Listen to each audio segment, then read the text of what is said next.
अमित गोयल के नेतृत्व में क्राइम ब्रांच की टीम ने एक स्पूरियस कैंसर ड्रग्स का रैकेट बस्ट किया है। इसमें करीब इन्होंने 4 करोड़ के नकली कैंसर की दवाएं बरामद करी हैं। इसमें टोटल अभी तक 7 लोग अरेस्ट हो गए हैं। एक टीम हमारी बिहार में भी रेड कर रही है और वहाँ से भी आगे चेन के कुछ लोगों को मिलने का हम लोग कोशिश कर रहे हैं।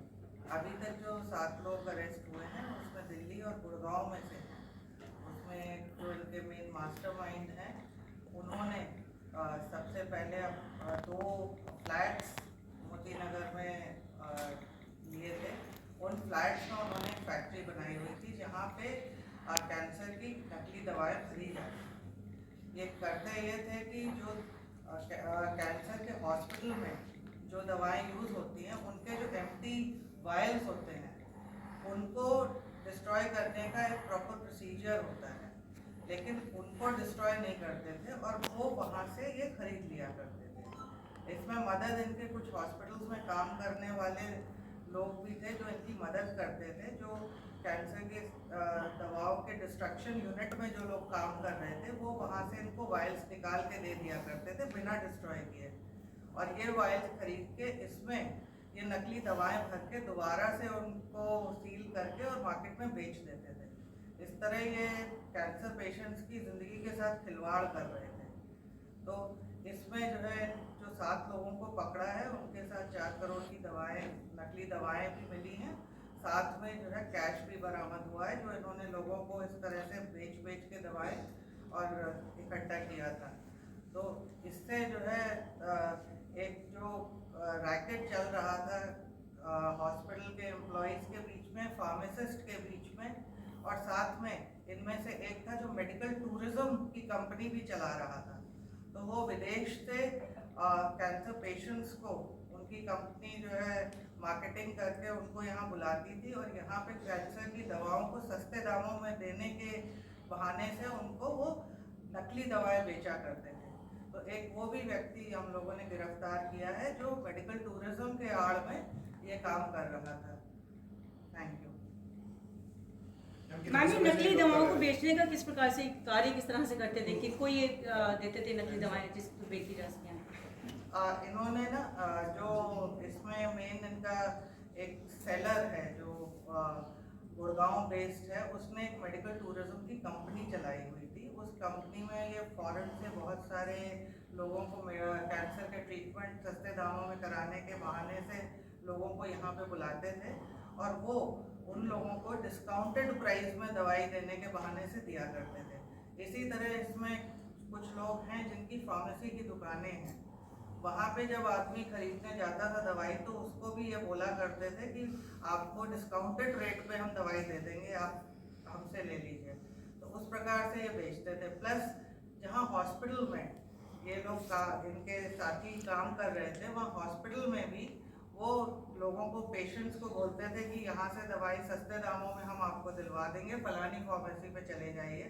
तो जब वो वहाँ जाता था वहाँ उनको वो नकली दवाएं डिस्काउंटेड प्राइस पे मिलती थी। इस तरह ये अपनी मार्केटिंग कर रहे थे पूरी। You've raided the stores at Yusuf Sarai, where it's a major hub, where all this is happening. See, our main raids abhi they have been conducted in Gurgaon, they have been conducted at various places in Delhi, and raids are also going on in Bihar.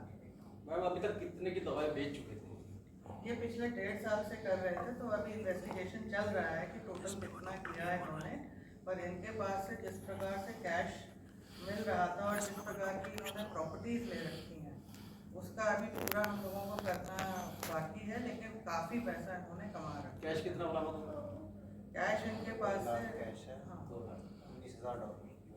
$19,000 US dollars मिले हैं, plus 84 lakh cash भी मिला है एक आदमी से। The paramedic. कितने समय से कर रहे थे और इनसाइडर कौन कौन है और किस तरह से ये लोग इनसे संपर्क में थे, पूरा अगर डिटेल में अगर आप? ये करीब 1.5 साल से ये काम कर रहे थे और हॉस्पिटल में काम करने वाले 2 लोग हैं जो इनको जिस यूनिट में वायल्स को डिस्ट्रॉय किया जाता है, कैंसर की दवाइयों को डिस्ट्रॉय करने का एक प्रॉपर प्रोसीजर होता है, तो ये लोग उसी में काम कर रहे थे। वहाँ से वायल्स निकाल के बेच रहे थे बाहर। 4,000-5,000 रुपये में ये एम्प्टी वायल को बेचा करते थे और फिर उसको रीफिल करके नकली दवाओं से। कोई भी इंजेक्शन जो 50-100 रुपए का आता है उससे ये लोग भर के और उस वायल को नया बना के बेच दिया करते थे डिस्काउंटेड रेट्स पे। तो इनमें जो एक व्यक्ति है जो वो ऑन्कोलॉजी डिपार्टमेंट्स में भी कई नामी हॉस्पिटल्स में वो रहा है, तो उसको पूरा सिस्टम पता था। बाकी फार्मासिस्ट हैं जिनको मालूम है कि कैसे बेचा जा सकता है चीज़ों को, तो बड़ा इन्होंने सोच समझ के सही लोगों को इकट्ठा करके पूरा एक नेटवर्क बनाया था जिससे ये इस नकली दवाओं को बेच रहे थे लोगों को। मैम इसका कैसे अनर्थ हुआ? The patient come to you, किसी को कैंसर का दवाई हुआ एंड ही वाज हमारी टीम के पास इंफॉर्मेशन आई थी कि कुछ नकली दवाइयाँ इस तरह से बिक रही हैं, and once we got that information we started working on it and then we came across this entire racket. So there's a paramedical staff and doctors are not suspected at this stage. अभी we are investigating. As of now, it's the staff which is working in the pharmacy department. Ma'am दवाइयों की यदि बात करें तो कितनी संख्या में दवाइयाँ अभी इस समय प्राप्त हुई हैं आप लोगों को? अभी हम लोगों को काफी 4 करोड़ के करीब की दवाएं मिल रही हैं। मैडम मेन एक्यूज का नाम बता दें। मास्टरमाइंड कौन और ये सातों का प्रोफाइल क्या है? अब अमित भी कुछ चीजें बता रहे हैं। इसमें मास्टरमाइंड विफिल जैन है, जो बताया जैसे मैम ने, इसी ने सभी को इकट्ठा किया था। इसके साथ एक नीरज नाम का व्यक्ति है जो कि मेडिकल टूरिज्म का कर रहा था। तो ये दोनों ने मिलकर बाकी अपने साथ के जो 5 साथ हैं, परवेज जिससे एम्प्टी वायल लेते थे, उसके आगे वो कोमल तिवारी और अच्छे कोहली से लेते थे एम्प्टी वायल्स, और ये नीरज का ही कज़न है तुषार जो कि उसके साथ उसकी हेल्प करता था आगे सप्लाई में उसके कस्टमर्स को। और साथ में इसने एक लड़का विफिल ने अपने साथ सौरभ रखा हुआ था फ्लैट में, जो कि ये रिफिलिंग और फिलिंग का कार्रवाई करता था। तो वो उस हिसाब से 7 लोग हैं। और अभी तक जैसे मैं अभी बताया कि एक चेन हमने उसमें पकड़ ली है जो कि खाली शीशियाँ इनको देते थे, एक तो ये हॉस्पिटल से सोर्स कर रहे थे, और एक ये नीरज वगैरह अपने कस्टमर से भी वापस उनको कहते थे अगली बार डिस्काउंट मिलेगा तो आप खाली शीशी वापस कर दीजिएगा यूज़ के बाद। तो वो वापस उसको दे रहे थे, तो वो वाला नेटवर्क हमें मिल गया। इसके आगे फर्दर सप्लाई नीरज जैसे कर रहा था उसकी अभी आगे डिटेल इंटरोगेशन के बाद पता लगेगी। एक आदमी आइडेंटिफाई हुआ है बिहार में, उसके लिए टीम ऑलरेडी पहुँच गई है, जल्दी उसमें भी हमें सफलता मिल जाएगी। तो उसके आगे जो भी इनकी सप्लाई नेटवर्क और भी जो थी उसको आगे ठीक से चेक किया जाएगा, और साथ साथ जैसे इनके एसेट्स वगैरह जो भी बनाए गए सब पे कार्रवाई।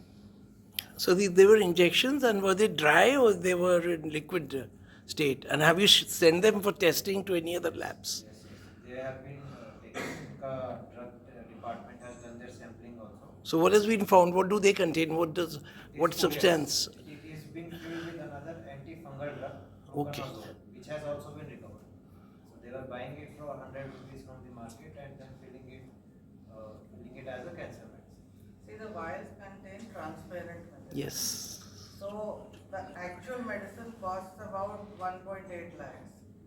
What they did was they bought medicines, normal injections wala medicines from the market which costs around 50 rupees or 100 rupees, and then they filled the vial with that, recapped it and sold it at the original price.